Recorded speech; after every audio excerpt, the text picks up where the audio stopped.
And we back. And we back. And we back. And we back. And we back. And we and we back. And we back. Blah blah blah blah blah. Yo, what's up, Harry? Man, how you doing? I am doing, brother. doing, brother. Man, it's been a while. We took a bit of a break. Yeah. But I mean, we're back. We're still alive to kick, scream, and keep fighting and trying to get some stuff going, right? Yeah, brother. But when life calls, you must answer. You know. Yeah. You better pick up. You better pick up, because if you don't, that means you're on the other side. So yeah, man, we got a very interesting show to kind of kickstart. I guess, I don't know, season 2. Yeah, season 2. I didn't think we were gonna keep it going for a second there, but I mean, I'm glad we back. I'm glad we're still healthy enough, in the midst of this pandemic. So yeah, let's get this rolling. Let's do this thing. Phony rappers who do not write, phony rappers who do not excite, phony rappers. Check it out, alright? Yo, I was riding the train. So now we got to talk about just, with all the social upheaval going on in this world today, especially here in the good old US of A. Mm-hmm. Why we got folks that still just, I've never met people volunteer for the bullshit. Like there's a lot of stuff that comes with being black, especially in America. But who volunteers for this? Like, what's that about? Brother. It just seems that now it's in vogue to be black. And some people will say that it's more profitable to act or to pretend to be a black woman, than it is to actually be a black woman. There's been several cases of this. So who's the newest and latest? Miss Dr. Jessica Krug? No, you better put some spec on her name. It is Doctor. But yeah, Dr. Krug, or Krug. I'm not sure about the pronunciation. So this lady is a very accomplished researcher in Afro-Latino or Afro-Caribbean studies. I mean, like, most of her work is very, very well respected across the board, but she's white. Yeah, and it seems like she has been impersonating a black woman for more than a decade now, isn't it? Wait, so you telling me like she was in college, she was white, and then she went to grad school and had an experience and metamorphosized, came out of her cocoon as a sister? Like, how does that happen? Where do you make that decision? Was it when you saw the checkbox? I mean, I thought this was done with Rachel Delazar. I thought we were done with this. Well, I don't know, man, but the streets have it as that she's been identifying as a black woman for some time, and some people have attributed to unaddressed mental health demons from her childhood. So the only reason you act black is if you messed up in the head. So what does it mean when you are black then?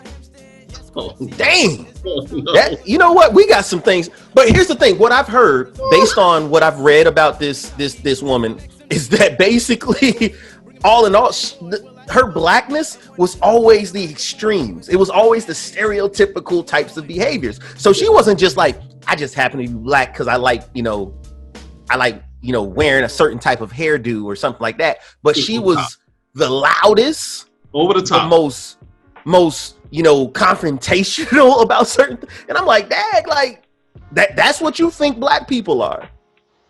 So it's like, even if I wanted to be a little bit kind of, I don't know, maybe flattered in some kind of perverse way, like, that's disrespectful as hell. It's like, we are so much as a people, just like anybody else, we have got way more layers than that, And she could have done all of the good work that she was doing as far as her research and stuff, and just been a white lady who liked to do research. I mean, Jane Goodall, for instance, over there in the jungles of Africa, in the forests of Africa, she didn't pretend to be a damn gorilla to say that she could study gorillas. So I don't understand.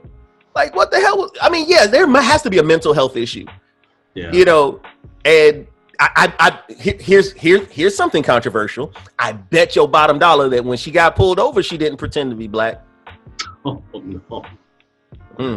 Yeah, but I guess the biggest thing is that for me is that my heart goes out to her students, who I'm sure all feel betrayed, being that she was at George Washington University at PWI, and she was in the Department of African Studies. So she had many students of color, young brothers and sisters that looked up to her and sort of provided her support, and she sort of let them down, man. And so that's unfortunate. Yeah, and many of them said they would have probably respected her even more if she'd just been, you know, a white woman who wanted to do some good work to expose and bring to light the history, the rich history that's not just this Eurocentric viewpoint of African history. But, well, that opportunity is come and gone now. So, yeah, I hope, you know, somebody can, you know, everybody can heal from this going forward. Break bread, I'm in golden jets, bone specs. Other country, but the blueberry still connect. On the low, but the yacht got a triple deck. When you're young, you expect. Yep. Grand opening, grand closing. So now schools are reopening, and it's been a cluster. you know what I want to say. You have places like University of Alabama that have hundreds of cases of students coming back to school positive, and those cases have like gone through the roof, man. Out of control. You have schools with resources like University of Notre Dame, who documented this very sophisticated plan of how they were going to test, but still, cases are out of control, and they had a grand opening for classes, but now they had a grand closing. So they're paused classes for a couple of weeks to try to get this thing under control. And so this is really, in my opinion, you talk about Notre Dame, you talk about University of Alabama, who really forced these school openings. It's all about money, right? Revenue. So these are big-time football schools. And schools like those in University of Michigan have pretty much documented that if they don't have college football, they're going to lose hundreds of millions of dollars. And so this has been really driving this reopening, at least at the college level. And so there's some issues with that. You know, a lot of stuff has to be unpacked there, right? Yeah. Now, I mean, it's a big ethical concern at the very least. I mean, come on, like, we're going to open up schools on time with very little preparation, very little plans. And what happens after the fall, you know, ad drop period? What happens then? For all of us who've gone to college, we all know that hustle and bustle to make sure that your classes are, you know, like you're in the right class by that drop period. Otherwise, you paying for that class, even if you never intended on going, you have to pay. So brother, it has been a major bait and switch for students, right? So many of these schools said, hey, we're going to open up. Yeah, we're going to have in-person classes. Get on campus. Then they realized that it was imaginary. It's really tough to reopen a school, and you have to exercise social distancing when you have students that want to go out, they want to party, they want to interact. And in many cases, they're going out and they're not masking up, and so they're endangering themselves and their classmates. And this is the reason why these cases have really gotten out of control here, man. So now the funny thing is that some schools, before students were allowed to even come on campus, they came up with these contracts, these agreements that the students had to sign. They have to sign them in order to come on campus. And that makes sense. You know, it's like in a lot of instances, these are legally adults. They're 18 years old. They're adults. They sign the contracts. Now, there's a couple of schools on record that know that the students sign the contracts, and the week before they come to school. Now, in the contracts, this is what it says. For at least 14 days before you come to school, you will not put yourself in a high-risk situation. You won't go to parties. You won't be doing all that stuff that you should not do that's going to expose you. lo and behold, the students are having almost like raves, like house parties. They're like shoulder to shoulder with people, and then they show up to school infected, right? You know, but the argument that some folks are saying, it's like, well, they're college students. What do you expect them to do? It's like, these are the same people that if they sign up to be in the military, they could go out and kill people. So if they sign a contract as an adult that could kill somebody if they were in the military, but in college somehow it's like, oh, they don't have the capacity to follow instructions. Like, no, come on. But if you understand that that's their limitation, then don't even bother. No school. That's all I can say. Like, I just don't understand it. But the funny thing, and this is something I think it affects, you know, more people than we're really acknowledging, is if you can't do it in these institutions that have all this money at their disposal, these endowments and all of that, what do you think is happening at the K-12 schools? You know, in these school districts where they can barely afford to pay janitorial staff on the normal circumstances. Now you're saying, well, we have to have them clean these places top to bottom every day that students are present. Yeah. But we're barely paying them now. Well, so yeah, man. So you hit the nail on the head there. There's going to be a two-tier system here. Have and have nots. Yep. Like always, but worse. The haves, major situation, major problems, still outbreaks, but it's more significant in schools that don't have the resources for this, right? So let me take another step back in that these kids sign these contracts to come back to school and so that the schools aren't liable for them getting infected and all these other things, but they're also on the hook for these tuitions.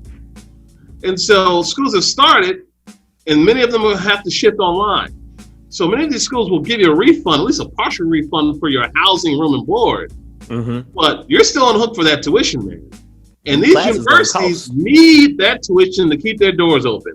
In fact, we have already confessed that if we don't have students on campus, we will not be able to exist next year. So Absolutely. It's basically a decision that they had to make for their very survival.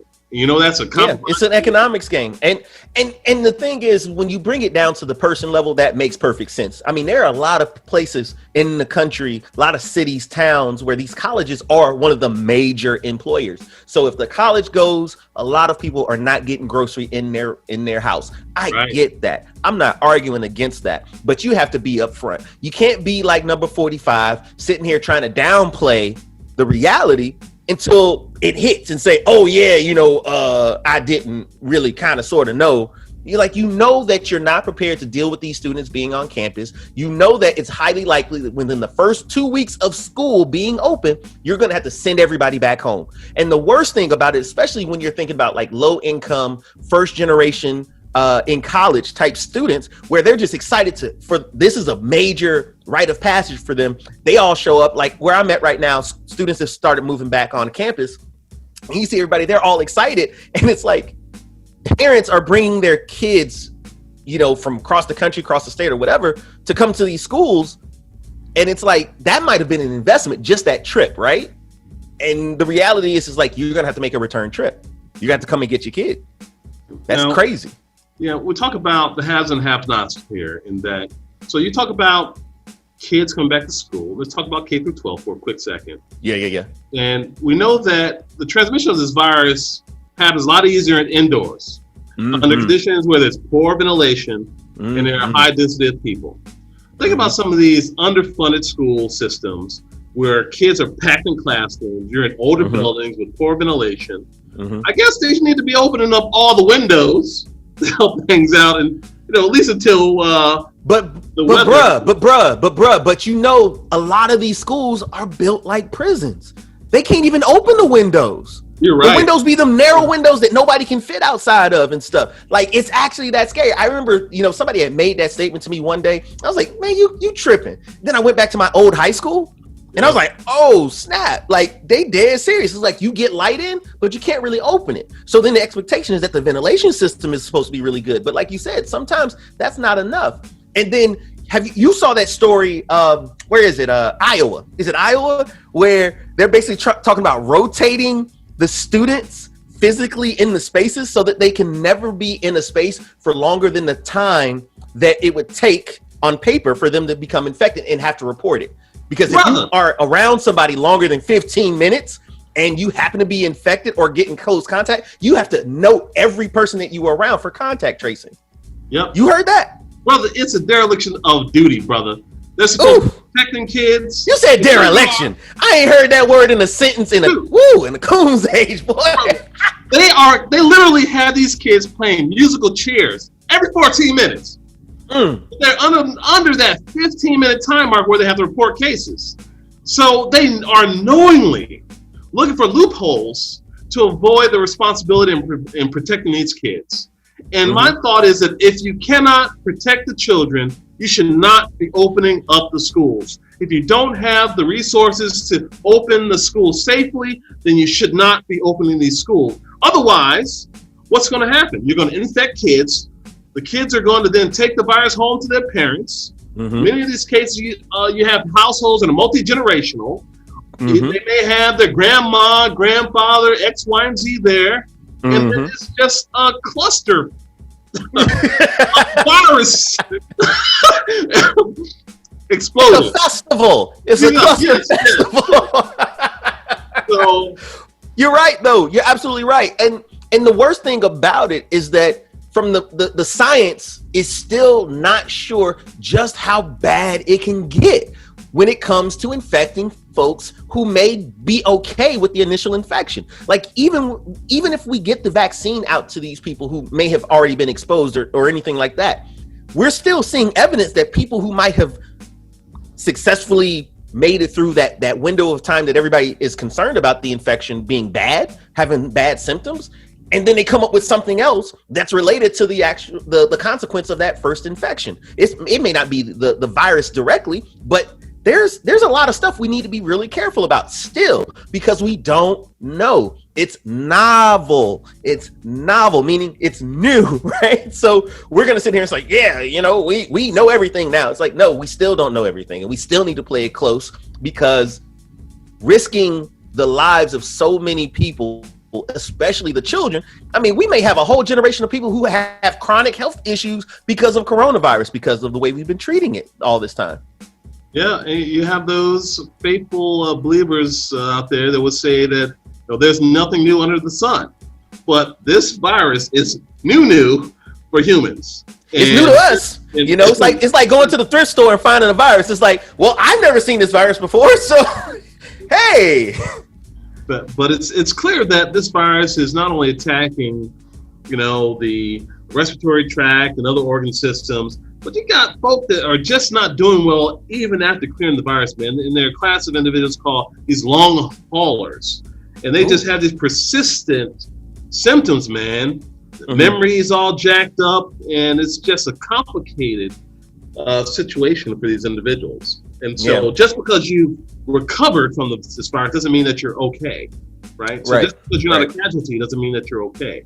And right. I think in the midst of all of this one thing that is showing us is obviously the disparity that exists in resources from place to place, from person to person, neighborhood to neighborhood. But then there's also just this idea that, I mean, at least from the workplace environment, like you and me, I mean, how many Zoom meetings have you had in the last month? Compare it to the last 2 years. You know what I'm saying? You've already probably maxed out, right? Yep. But I think we need to really start investing in technologies that bring education to more people more readily. Even the idea of having affordable and accessible internet capability in neighborhoods that traditionally don't have the ability to pay for them. Like if you have a housing development, there should be a Wi-Fi access point for people there.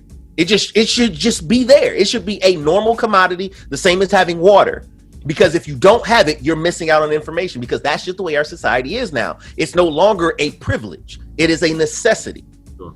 And that can be something that could be made into policy.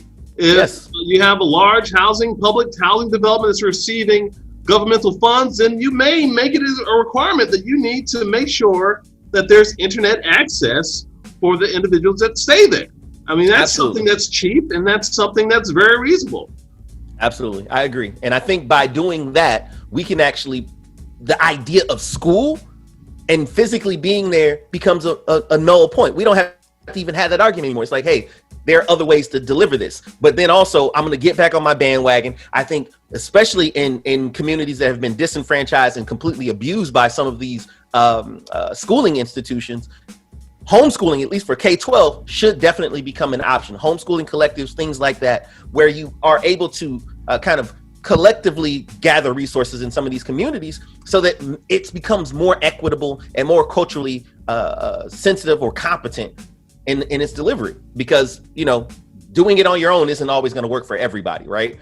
So, right. I mean, that's all I got to say about it. I think, again, you know, the whole idea of reopening just like all willy-nilly is just, it's just a bad idea. Insane in the membrane. I'm not a kid anymore, but some days I sit and wish I was a kid again. Back in the days when I was young, I'm not a kid anymore, but some days I sit and wish I was a kid again. Back in the days when I was just a little nigga, I looked up to my bigger bro.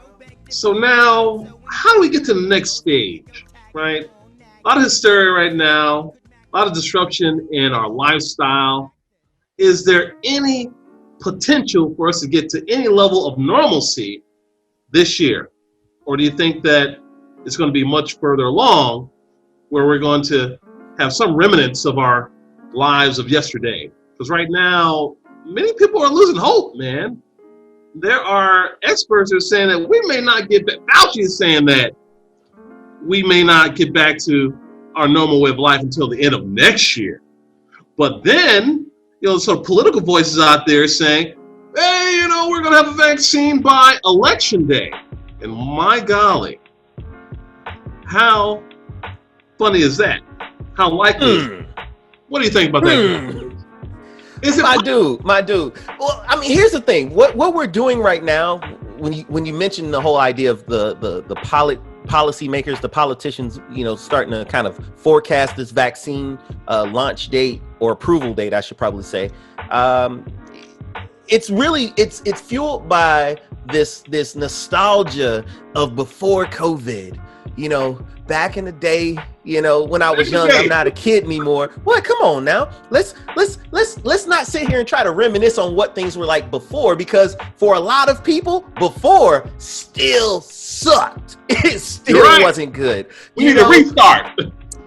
Exactly. We need to change the song, okay? Because thinking about that, reminiscing, you know, I mean, all of that, I mean, heck, pouring out a little liquor is reminiscing, thinking about all those who've fallen, because now that's what we're going to spend, thinking about 2020, you know, a little bit for the dead homies. But the idea that normal is ever going to be like normal was, forget about it. And even if something drops, it's not going to be before the end of the year before we see anything change. Normal is going to be impossible for 200,000 families in counting. We've lost at least 200,000 people due to this virus. And each of those individuals had a mom, dad, possibly kids, sisters, brothers. And those individuals are not being highlighted enough, right? Mm-hmm. And that's probably part of all of this misinformation, disinformation campaign, trying to keep calm, trying to calm the markets. It's a political move. In a lot of ways. It's a smoke screen. It's a smoke screen. Don't pay attention to the man with the orange face behind the curtain. That's what they're trying to get us to do. Because like you said, there are lives that are gone. So no matter what you say, it's not going to change that. And the fact that COVID is a part of that means that anything that has been done that has not addressed COVID, the pandemic, and the government federal response to that is responsible for those 200,000 lives that have been changed. You know, we're at what, 95,000, 196. Unfortunately, we might as well round up, because that number will probably change by the start of this coming week. Yep. And there's no way that we can ever say that normal is the goal. We need to learn how to deal with reality. You know what I mean? Deal with reality. Ain't no normal. It's new normal. And there's a new normal. Okay. You know, we can keep throwing adjectives on the front end, but it's still like the bull crap is here and it stank. You know what I'm saying? It's funky. And why you trying to tell me that it smells like roses? Yeah. I mean, come on now. Outkast done put a whole song out about that, bruh. You know, and if it smell like boo boo, it smell like boo boo. Right. Come on now, Caroline. Caroline in the White House, bruh. Caroline is in the White House. Right. It's man, wrap your mind around this, brother. I think we've all been dying to get back out, our favorite restaurants, eat our favorite food, and many of these states have now allowed restaurants to open up again. And the CDC has just put out a report that said that a high percentage of individuals that have COVID have gone out and dined in these restaurants, right? No. And so the idea here is that it's kind of hard to wear a mask when you're eating and drinking, right? And so literally, if you're going out to eat, you're exposing yourself to that virus, to the COVID, right? And so it makes perfect sense. But that was an economic decision. You have all these restaurant owners saying, well, if we don't open up, we ain't gonna have business. Well, if you open up, you may not have a clientele, right? Because people are gonna get infected and die as a result of this. I mean, it's a short-term gain with not a long-term outlook. Because yes, you're able to feed people that work for your business or, you know, feed your family. But if your customers get sick and unfortunately expire, they ain't coming back. You ain't got no return customers. I don't care if you got the best burritos in Botswana. You ain't never getting them people back because they're dead. Like, let's just be real about it. I can't. I sit here and I watch. I'm a people watcher. You know, it might be a little perverted. I don't know, but I sit at airports, I sit at restaurants, and I'm just watching people. And I don't go to the restaurants. I just sit there. I'm out there with my mask on, you know, breathing heavily because it's hard to breathe in a mask. I get it.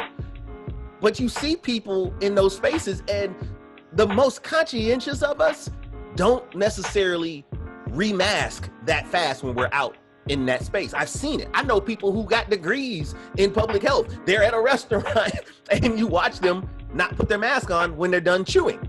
They're sitting there, it's like, I'm gonna sit here and I'm gonna savor it, and then I'm gonna take a sip of my drink here, and I'm gonna talk to the people across from the table, and lo and behold, especially when you're outside, guess what? There are other people outside who have nothing to do with your experience. And so this is one of those things that I tell people about. It's like being outside, unfortunately, does not protect you unless you're in a desolate area, because the amount of time you're around a person, there is nothing that says that it takes 15 minutes for a virus to infect you. There's nothing that says that. So if you're in a space with other people, if they're infected and you take a good old whiff of their aerosolized virus, you're gonna get it. And these restaurants that have these patios and stuff, guess what? There are people outside. It's like, but I'm outside. I'm in a public open space. I don't have to have on a mask, but there's the patio and there's no barrier. There's no buffer. So it's a lot of stuff that goes into this. And those correlations that you're talking about, I see it play out every single day. And, you know, like I said a few shows ago, it's like, these people gonna keep me busy. Because, you know, we're doing surveillance work, and I'm like, oh my God, like, please let the numbers come down, people, because y'all keep doing this. I'm gonna keep seeing stuff on my side. Right. And that's problematic because it's just a mask. Yep. Wear the mask. You want to eat out? Order the food, curbside, take it home. Take it to a park where you're not in a place where people are going to get around you so easily. Do something different. Stop trying to make it normal. Normal is dead. Yeah. But, you know, another thing is that the scary thing is that there are many places around the world that have controlled the virus at one point and now experiencing an uptick in cases. Mm-hmm. There are many places in the States. You know, for instance, in New York, we were hovering less than 1% of new cases. And this weekend, we're up to 2%. So that's a trend that isn't good. And so that sort of brings to the forefront this sort of discussion more about this vaccine, right? And is it possible? So right now we got 3 major drug companies that have vaccines at a stage that appears that they could potentially have something on the market somewhere between the next few months to next year. And they're expanding clinical trials. And I really want to sort of give a shout out to Dr. Walter M. Kimbrough. He's previously known as the hip hop prez because he was like one of the youngest presidents of the American Institution or college when he was at Philander Smith. He's now at Dillard. So he and the president of Xavier University, Dr. Reynold Verrett, actually participated in the COVID vaccine trial there in Louisiana and have encouraged students and others to join in. And they said they've been monitoring their symptoms and all, and so far they're good. But the reality is that, and they acknowledge that, well, you know, Tuskegee happened, and that was a travesty, but there are new protections in place to prevent that from happening again. And they acknowledged there was reason to have mistrust, distrust in the medical community, but COVID-19 is a serious matter here, man. And a vaccine is really going to be the only thing to turn this thing all the way around. And so my idea here is that we do have to participate to some degree. The vaccines appear to be safe to this point, and they're enrolling people across the country. And but I personally don't believe that all the testing that's necessary to prove that it's safe and effective are not going to be done by November. It takes about 3 months for a person to mount an effective immune response against this virus. And so it's already September, right? And then they'll finish enrolling people. So they're not even going to be finished giving people their adequate doses and monitoring their immune response till at least the end of the year, beginning of the year. So in my mind, it's impossible to roll out a vaccine that's going to be safe by election day. That's just been a political move there, man. It's 99.99999% political. And the other point, 10 zeros after the decimal 1% is just hope. You just want something to believe in, right? And I get that. That's psychology. That's basic. We don't want to think about the fact that this is a long, drawn-out process. Nobody wants to think that, but that's what it is. Another thing, like you said, is like we still have to do the testing to see that there's immune response. But then there's another side to it, is that when you're in phase 3, you kind of need people to get exposed too. So you need people to get exposed and to make sure that even though they had a response to the vaccine, that they don't end up still catching the disease. And that's one of those things that just gets done over time. And there's still, possibilities that people may not have had enough movement in society at large to really show that bit of data. So I agree with you. There's just a time factor that we can't fast track every aspect of this process. That's just not how science works. But another thing to think about in terms of the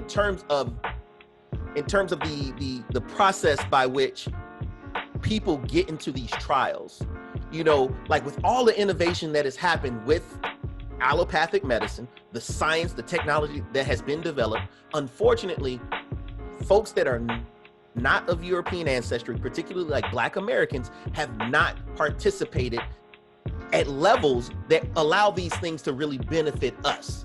Whether it's transplants, whether it's blood donation, whether it's things like being involved in vaccine trials and other types of trials. Like, we're not there. Right. And then we're looking at these health disparities, and we realize like a lot of the treatments that are being developed, our input is so little that we don't know that these things won't work for us when we actually need them. We have to get more involved. And at this time, more than anything, like you said, there's a lot of protections. But another thing that we have to consider is that we have a much more educated population than we have ever had in the Black community. There's a lot of people that are very, very, very, very intelligent. We got to come together and we got to ask the right questions and ask the questions of the learned folks within our communities. You know what I'm saying? It's like, it don't make no sense. We got all these folks that know this stuff, but nobody wants to talk to them. Like, nobody's talking to Harry Taylor, like, hey, Dr. Taylor, like, how does the vaccine work? Like, that should be a conversation you should be having like once a week. There should be a Dr. Taylor corner, on the internet somewhere where they just come and ask you all the questions, because you know what you're talking about. You understand the science, and we only, you have the interests of the people in mind. And if that kind of activity isn't happening, then we're always going to be sitting here, you know, with the hocus pocus and fear of what we don't know when we have the ability to know it. Unlike what we did back in the times of the Tuskegee syphilis studies. Yeah. Well, that's the problem, right? Is that people are getting their questions addressed through the internet, misinformation, and asking people that are really not experts on the subject matter, man. Mm-hmm. Problematic. Like people like, I call them out like Dr. Shiva. It's like, basically, the virus is not a problem. You're just not eating the right stuff, which is inaccurate. You need to be feeding your immune system. And there's only some partial truth to that, right? And so what people also need to fully understand is that the vaccines that are being used are not actual viruses that are actually going to cause disease. The vaccines are just little pieces of the virus that don't cause problems. And they act as a carbon copy or a decoy for the virus that allows your immune system to respond properly, so that when you are infected or exposed, your immune system has already been primed and knows its job. As simple as that. So they're not injecting you with the virus. They're not infecting you with COVID-19. They're infecting you with something that's just going to make your immune system respond better to the real thing once it's encountered it. And that's pretty much, I want to wrap it up with that.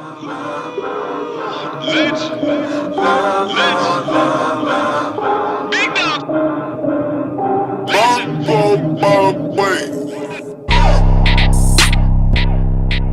Legend. So now we are back for the penultimate segment for our show, when we get to shout out some of our, you know, those beacons of just science, awesomeness, productivity, just doing their thing, whichever track, field of endeavor that they're partaking in. And today, I believe we are able to really give a big shout out to a colleague of ours, Dr. Chris Barnes. He's a structural biologist out of California, who is really a pioneer and just a forward-thinking scientist in the world of structural biology, specifically looking at the production of neutralizing antibodies to certain diseases. His work originally started out looking at HIV, and since the advent of the COVID-19 pandemic, he's pivoted, and rightfully so, has moved his resources and focused his energy on identifying the various structural motifs, these different parts of the antibodies that are going to identify COVID-19 and help to protect individuals from infection, ultimately by targeting these viruses, these virions. We actually have some really good news in relation to Dr. Barnes, because it seems like he is making a pretty big and hopefully extremely fortuitous move in his career.